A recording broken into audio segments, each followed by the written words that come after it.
Uno de los reclamos del agro regional es la incidencia de las retenciones justamente en esa explotación agropecuaria. Por eso fuimos a preguntarle a la gente del CREVA, Centro Regional de Estudios Económicos, para que nos explique, nos grafique cómo influyen esto en nuestras regiones. ¿Qué tal? Buenas noches. ¿Qué tal, Néstor? Buenas noches. Muy bien. Bueno, presentado el tema, ¿no? Sí, bueno, es importante hacer un diagnóstico, una introducción para que se entienda en el contexto en el cual nos encontramos en la actualidad y cuál fue el impacto a nivel regional de la implementación de los derechos de exportación, como se llama técnicamente, en el agro regional. A principios de la década anterior se reinstauraron los derechos de exportación y eso fue el inicio de un proceso que a nivel regional generó muchos impactos en términos de pérdida de ingreso. Para que se entienda y sintéticamente, por ejemplo, la instauración de un derecho de exportación implica que el precio de una tonelada se reduce en un porcentaje X, depende del cultivo, ya sea produzca 1, 2, 3 o 4 toneladas en cualquier región del país. Razón por la cual en la región del sudeste bonaerense, en donde los rendimientos son menores al promedio a nivel nacional, tiene un impacto superior porque lo que reduce es el ingreso directo del sector agropecuario.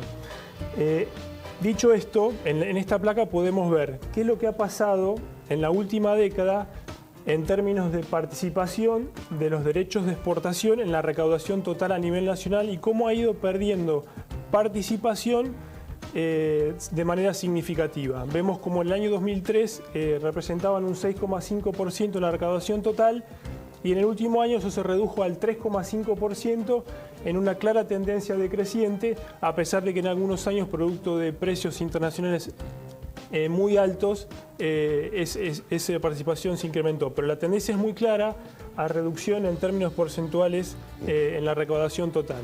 Dicho esto, hicimos un análisis del principal cultivo representativo a nivel regional, que es el trigo, y en la próxima placa lo representamos a partir del margen bruto en dos escenarios, con y sin retenciones, para de alguna manera expresar qué es lo que ha pasado en términos de participación y efecto directo en el principal cultivo a nivel regional. Como puede verse en esta placa, el margen bruto que es representado por la columna negra es el margen bruto en el cual se implementan las retenciones y la barra azul, el margen bruto sin el escenario de retenciones.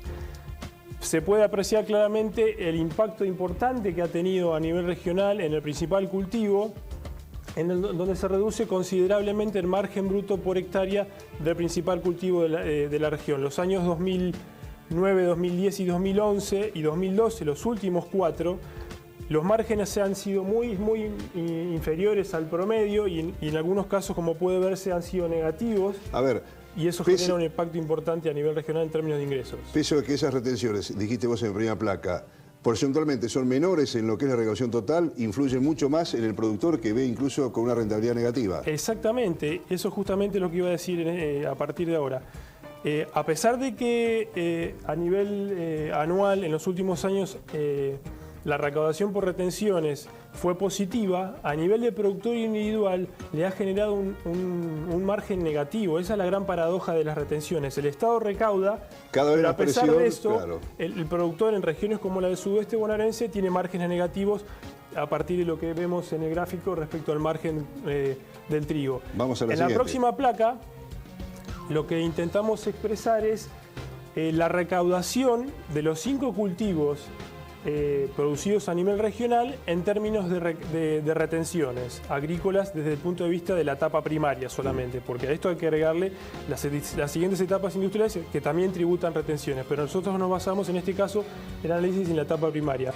Vemos cómo esto está medido en millones de pesos corrientes, cómo ha ido incrementándose la recaudación aportada por la región y el acumulado en toda la década alcanza una cifra cercana a los 8.200 millones de pesos. Todo eso transfirió la zona nuestra. Exactamente, todo eso se transfirió desde el sector primario regional al Estado nacional en concepto de retenciones agrícolas. Vamos a la siguiente placa entonces. Y en síntesis lo que podemos expresar es que, bueno, como les mencionaba en la primera placa, hubo una importante reducción en términos de participación de las retenciones en la recaudación total. Esto genera un escenario propicio para empezar a eliminar estas distorsiones generadas por este impuesto que impacta significativamente en la economía regional en términos de transferencia de ingresos de un sector al Estado Nacional. Eso es en síntesis lo más importante que hemos englobado y definido en este análisis, que tiene como principal elemento el efecto de las retenciones en la economía regional. Muy bien, gracias, porque estamos viendo que cada vez participa menos, pero para el productor es cada vez más presión. Exactamente. Así que ahí estaría el escenario para sacarlas. En esta región tiene un impacto muy importante. Muchas gracias. No, de nada.